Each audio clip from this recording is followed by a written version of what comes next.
Good afternoon. Welcome back. Kent Bain with Nine Business Group. We have Simone Pinna, is it, joining us Correct. today?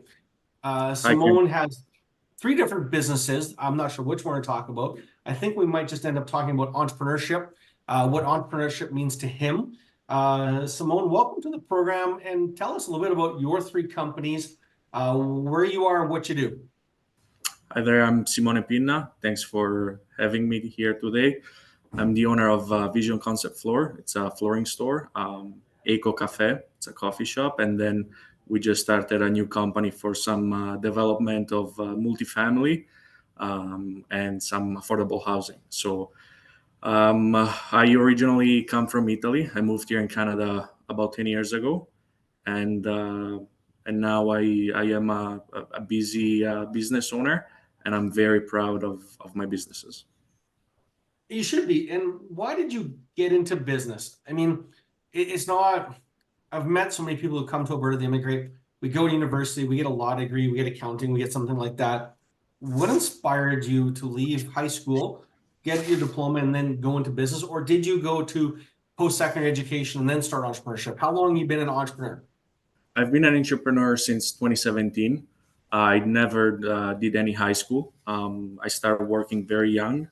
I think it's something that runs in my family. I mean, back home we had a construction business, so I've seen my father being a business owner, my grandfather being a business owner, my uncles, and I think it's something that it is in my DNA. As I always say, I think when people have a big ego, they have to do something more.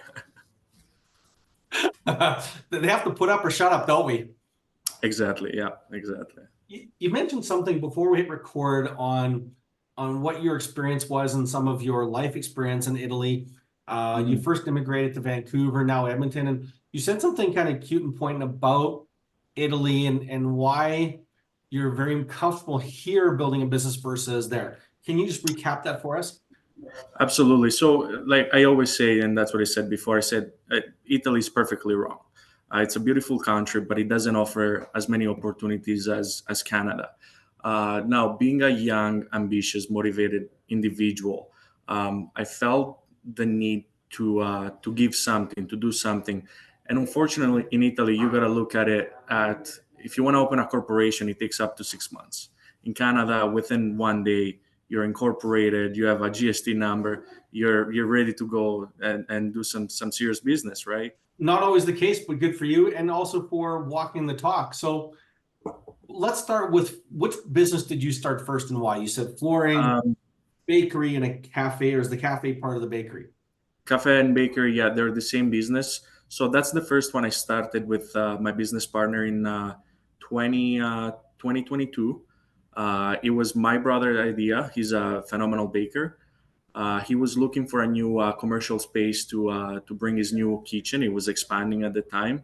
He was mainly a wholesale bakery kind of system, and I said, okay, I want to jump in this at one condition. We have a front store. I want some good Italian espressos, and and that's what we. It's nice to see. It's nice to see that if you work hard, pardon me, it always pays off. It always pays off. Is it always easy though? One thing that keeps coming up in conversations, as I talk to my clients, I think entrepreneurs forget when we look into the world of success, we see success and its finality as we get to success. Hmm. I don't think that's always the case. We always work hard. I think entrepreneurs always figure it out, but I have to imagine in 2 or 3 years, there was a few rough patches. Was it always Absolutely. easy? Was it always just hard work that figured it out, or did you have to learn some stuff along the way? We as individual, we're constantly learning and making mistakes, right? I think that it's important to look at other people that are in the same industry as us and they are successful, see how they got there, get close to those people, ask the right questions, being able to be humble enough to understand that as human beings we have limits, recognizing those limits, and taking always the next step to always improve ourselves. It's what comes down to me in terms of analyzing a successful business or a successful individual.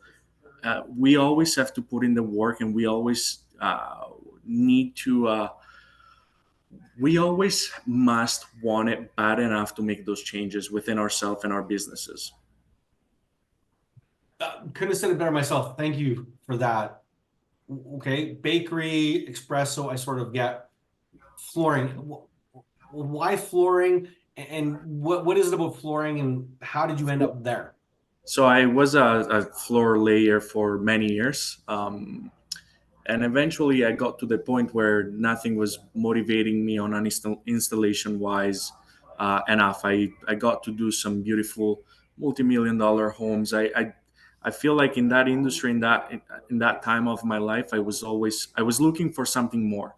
So I said the ultimate step here is to essentially open a front store, having a retail store. It's been quite the journey. I've learned so much since opening the retail. I love running the sales. I am somebody that I love being around people and networking, and I do that very well. And that the business it's expanding within 1 year of being opened. We're now building our second location, which is 6 times bigger than our first one, and now we have projects across Canada. Good for you. Amazing. What has been, you mentioned partners. You have more than one. Absolutely. Partnerships don't always work out. Why is it working for you? What is it bringing to the table? And can you share some quote unquote do's and don'ts, if you will? Because we've all heard the horror stories of bad partnerships. There's also some good ones too, but maybe give us kind of a bit of the yin and the yang that you've had with partnerships. Well, the first thing for me, having partners, it's always been I need to partner up with somebody that either matches what I'm bringing to the table or can put in the work that I'm not putting in because I am doing something else. What do I mean by that? It's either always resources. So I've partnered up with people in the past either for their money, for the knowledge that they bring to the table, or for what they have to offer in a sense of knowledge and networking and connection. So one thing that I've seen with multiple people and their partnership failing is you have to be a partner with somebody that first of all shares your same vision in business, so you guys are headed down the same path, and then you have to be bold enough to be able to talk about how you're feeling. If there is going to be issues always come up. People sometimes they worry more about hurting somebody else's feelings rather than just speaking a truth.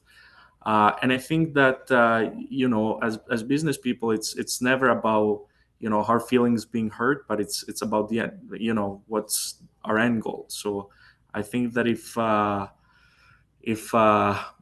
people are willing to be bold enough to speak their truth, then What is the end goal? the end goal it's a very personal question. I think the end goal it's different for everybody. For me, the end goal here is to build something. I want to build a legacy for my son to take over, and then hopefully a few other generation after him. I always say if I wanted to live a comfortable life, I would have stayed back home.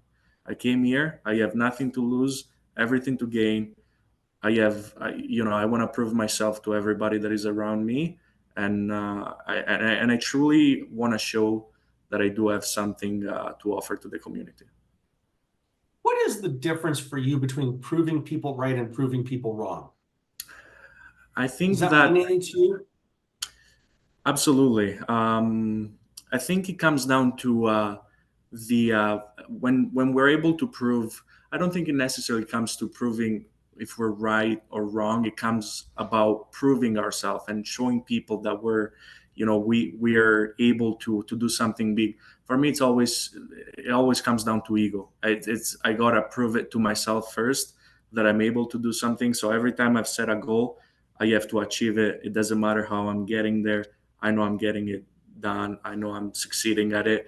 I do not know the word losing. I do not know the word no. I don't take no as an answer, and I don't give up until I achieve my goal. It's perseverance, persistency, and it's working hard for it. I had a fun question that wasn't part of my script, but it's been an ongoing conversation with my wife and I over 2 decades now. in your experience, not you personally, but when you've worked with other entrepreneurs, if bat crap crazy is a 10 and boring insane is Italy, what Mhm. level of crazy do we need as entrepreneurs to even think about going into business for ourselves? Is it like too crazy, like a five crazy? And is there such a thing as being too crazy in entrepreneurship that we're too crazy, we'll never succeed? I think that there is no such a thing as being too crazy. I mean, anybody that owns a business has to be some sort of a level of crazy, or has to have a level of craziness. I mean, as entrepreneurs and business owner, we risk a lot, right? So it has to be a good balance between. You have to be a little bit crazy. No question, a little bit. I think it's I think it's somewhere between a four and a six. Like one or two isn't crazy enough. I think you got to be middle of the way I'll, to even think yeah, about going a through the good highs and six. lows. A good six is good. I think a good six is good. Thank you for that. If there was a pirate in any of your businesses, what would they be Mhm. stealing from you? They definitely be stealing the creations of mine, trade secrets, and they'd be probably stealing other intellectual properties. I would have Absolutely. guessed. I was sitting here, and sometimes it's fun to think about the answer that someone on the other end of the camera is going to come up with. And I thought maybe your answer for what they'd be stealing from you is your passion.